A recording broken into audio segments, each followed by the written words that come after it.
Amerikanın Birleşmiş Ştatlarına iş saparının çayaklarını hormatly prezidentimiz Amerikanın Birleşmiş Ştatlarının Kongresinin Vekiller Palatasynyň Daşary işleri boýunça komitetiniň Günorta we Merkezi Aziýa boýunça kiçik komitetiniň başlygy Bill Huizenga we ornatary Sidney K. Kamlager dawilen duşdy. Amerikanın Birleşmiş Ştatlarının Kongresinin vekilleri hormatly prezidentimizden bereklep Amerikanın Birleşmiş Ştatlary bilen Türkmenistanyň arasynda hyzmatdaşlygy munun meýlekde ösürmek meselelerini ara alyp maslahatlaşmaga duran mümkinçiligi kanagatlanma bildirdiler.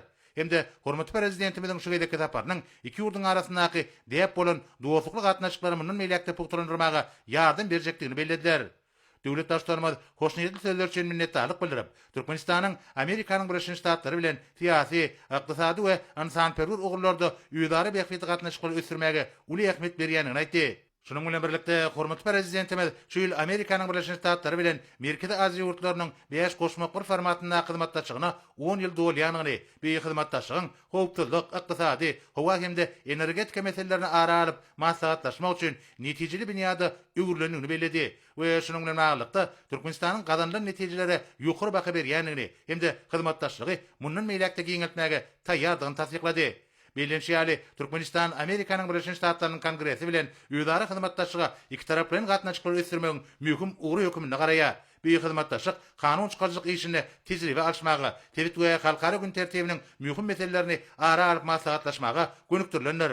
Soňky ýyllarda Kongresiň wekilleriniň Türkmenistana saparlary amala aşyrly hemde parlamentary hyzmatdaşlygyny giňeltmäge ýardam berýän çeýreler geçirildi diýip hormatly prezidentimiz belledi we iki ýurdun kanun çykarjy edaralarynyň netijeli gatnaşyklaryny işleňleşdirmegiň, ýöwdary düşünmek we tiýatry gatnaşyklary mundan meýlekde berkitmäge ýardam berjekdigini anan bildirdi. Şunun bilen baglykda Türkmenistan wekiliýetiniň Amerikanyň Birleşmiş Ştatlaryna saparynyň çaýaklaryna geçirilýän Türkmen-Amerikan işgörler forumynyň ähmiýeti bellenildi.